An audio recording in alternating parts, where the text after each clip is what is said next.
गांव का नाम था वृंदावन के पास का एक छोटा सा गांव नंदपुर। यमुना नदी चुपचाप बहती थी, जैसे समय कभी किसी का इंतजार नहीं करती। इसी गांव में रहता था माधव, एक साधारण सा युवक, लेकिन उसका मन असाधारण पीड़ा से भरा हुआ था। माधव की आंखों में हर समय उदासी रहती। लोग कहते, सब कुछ तो है इसके पास, फिर भी खुश क्यों नहीं? पर कोई नहीं जानता था कि माधव के भीतर क्या टूट चुका है। अधूरा प्रेम। माधव को राधा से प्रेम था, बचपन से। साथ खेलते, साथ यमुना किनारे बैठते, साथ सपने देखते। राधा हंसती थी तो माधव को लगता था दुनिया में इससे सुंदर कुछ नहीं। पर समय बदला।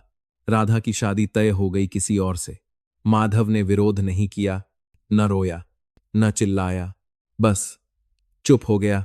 शादी वाले दिन उसने दूर से राधा को विदा होते देखा। उस दिन माधव के भीतर कुछ मर गया। बीते हुए कल की कैद। समय बीतता गया, साल बीते, लोग आगे बढ़ गए, पर माधव वहीं रुक गया। वह हर दिन पुरानी यादों में जीता।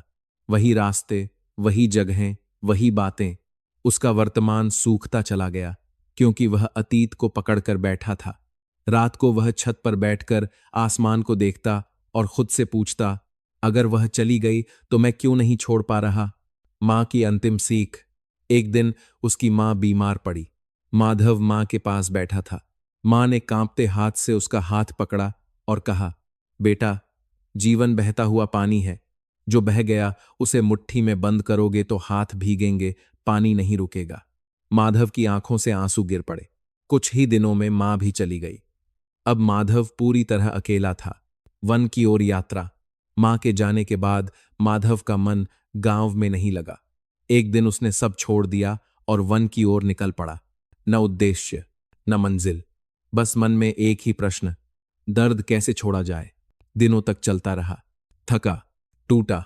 एक शाम वह एक पुराने कदम्ब वृक्ष के नीचे बैठ गया। वहीं पहली बार उसने उन्हें देखा। वह बांसुरी की धुन, हवा में एक मधुर बांसुरी की धुन थी, ऐसी धुन जो सीधे आत्मा को छू जाए। माधव ने सिर उठाया। वृक्ष के नीचे एक श्यामवर्ण युवक खड़ा था। मुस्कान में शांति, आंखों में गहराई। वह कोई और नहीं, स्वयं भगवान श्री कृष्ण थे। माधव स्तब्ध रह गया। संवाद की शुरुआत। कृष्ण ने मुस्कुराकर पूछा, इतना बोझ क्यों उठाए घूम रहे हो माधव? माधव चौंक गया। आप मेरा नाम कैसे जानते हैं? कृष्ण हंसे। जो दिल में रहता है उसका नाम जानना पड़ता है। माधव फूट फूट कर रो पड़ा। दर्द का स्वीकार। माधव बोला, सब चला गया प्रभु, प्रेम चला गया, मां चली गई, जीवन खाली हो गया। कृष्ण ने शांत स्वर में कहा, खाली नहीं हुआ माधव, तूने खाली होने के लिए जगह नहीं छोड़ी। माधव ने सिर उठाया। मतलब? कृष्ण का पहला उपदेश। कृष्ण बोले, जब कोई जाता है तो वह जगह छोड़ता है।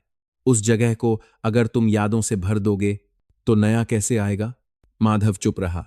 कृष्ण ने एक पत्ता उठाया और नदी में डाल दिया। देख, पत्ता बह गया।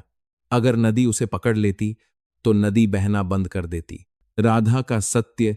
माधव ने कांपती आवाज में पूछा, लेकिन प्रभु, राधा? कृष्ण मुस्कुराए।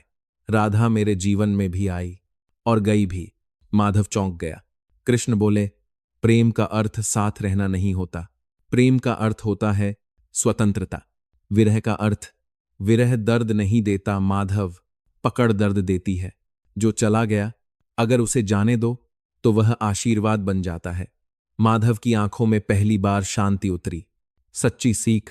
कृष्ण ने अंतिम बात कही, जो चला गया वह अपना काम पूरा कर चुका था।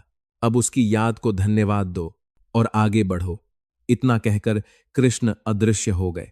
बांसुरी की धुन भी थम गई। नई सुबह। अगली सुबह माधव की आंख खुली। मन हल्का था।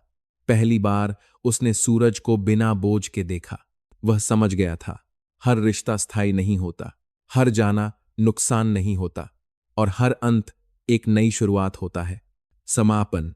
माधव गांव लौटा, नया जीवन शुरू किया। राधा की याद आई, लेकिन दर्द नहीं हुआ।